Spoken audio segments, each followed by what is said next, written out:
This is the latest ad from the Lincoln Project. Of course, the Lincoln Project was founded by Republican men. I want to make sure it's Republican men who are now supporting Joe Biden. Shocker.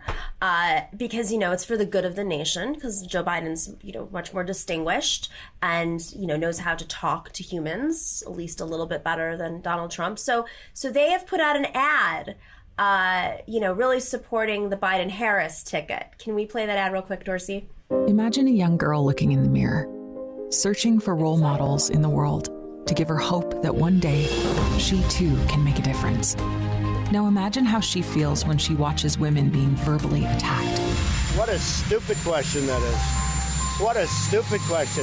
But I watch you a lot. You ask a lot of stupid questions. Maligned.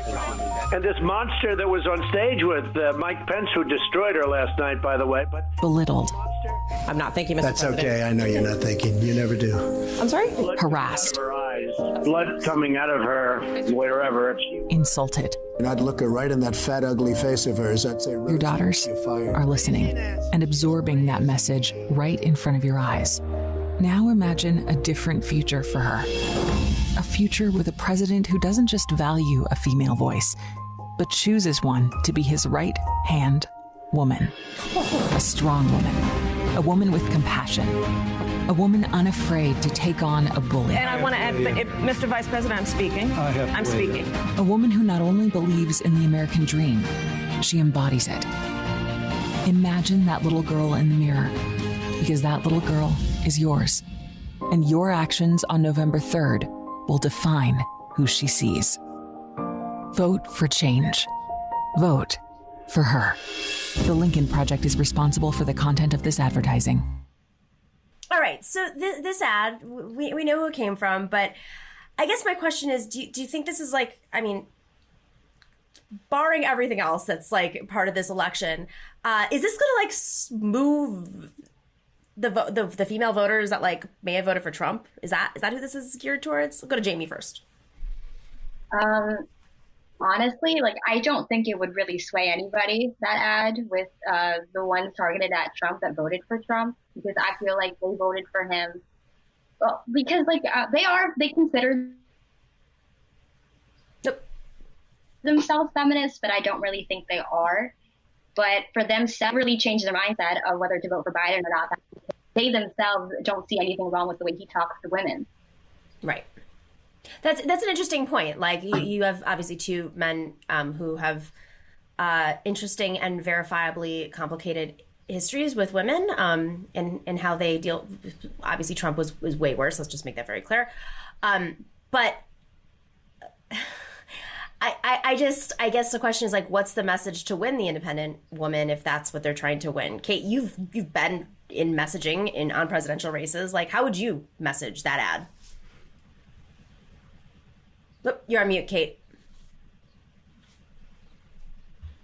I'm just so embarrassed because I make propaganda for a living and I don't even like the Lincoln Project. And yet I started crying and it's so embarrassing. I have a 1-year-old daughter. So it's just me. I'm so embarrassed because but you're not the swayable vote. You're not the voter who needs to be swayed. I know, but I've been living in a small town. My other identity is I'm on the board of rural organizing. So, I spend a lot of time thinking about voters in red states and in small towns across the country.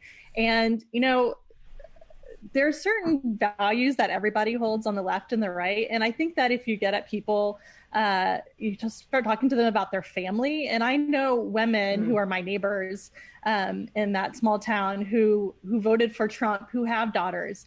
And I could see them being, even I, who I consider myself with a hard outer shell, that impacted me. But I am also full disclosure, somebody who cried at Wonder Woman, and that was also embarrassing. So, So basically, what you're saying is that women are emotional, Kate. Is that is that what we're putting out to the world right now? Listen, guys, we are thinkers, we are doers, we are progressive, we have an economic policy, but we also can cry, and we're going to own it. Okay, we're emotionally intelligent. There we go. That's actually much more accurate. We don't hold our feelings inside and then burst out and start wars with people. Hopefully. So, okay, on that note, I mean, I think we've played enough of that ad that it's maddening. I mean, from my perspective, I just think that they should maybe touch on some policies that might sway those independent voters that are, or whatever voters, moving the Trump voters back into the category of Biden. But what I'll also say is... I would say... Yeah. But I would say that voters, like you were talking about that with your previous guest, like those voters don't have a clear ideology sometimes. Like, I do think that people who call themselves independents are often actually do vote on emotion, and they're just kind of like, do I like the person? Like, what's the vibe? And I feel like, anybody who hasn't made up their mind at this point, they're just sort of, I think that they are a little more vulnerable to pitches that are based on emotion and personality than they are on policies. Because if you haven't figured it out by now what you believe and what policies you're looking for, then I don't think you're really tuned in. Ken Bone still hasn't figured it out, he says. I'm like, oh, our Ken Bone man in America trying to get on TV again. But there is something to be said, though. Like, okay, so in 2016, Hillary's whole move was to sway these women with the very same message. And their whole play is, okay, well, we're going to have Biden, and like that'll fix it. We'll just take all the misogynists that voted for Trump are going to go back to Biden camp. And it seems, I don't know, maybe that's not working. Maybe that's a signal. I'm actually concerned this ad's out. Well, here's the twist, though. The Republicans are using the same message for their Supreme Court nominee. So everybody's jumping on the same messaging train. So maybe it all cancels each other out, or maybe just like the feminist movement is going to explode since left and right are united in believing that we need women in positions of power. Maybe what's going to happen is we're just going to have every branch of government filled with women from the neoliberal and Republican side. Thanks for watching and listening to The Nomiki Show. But remember to click like and subscribe on YouTube, and please share on social media. If you're not already a patron, please join us for as low as $5 a month on patreon.com/The Nomiki Show for early and special content. That investment makes a huge difference. We are not corporate media raking in the dough. It's really you guys that are keeping us going. So please consider being a patron. And to our current patrons, thank you so much. We are incredibly grateful to you. We also now have swag. So check us out on thenomikishow.com to get your mugs, your totes, and your stickers.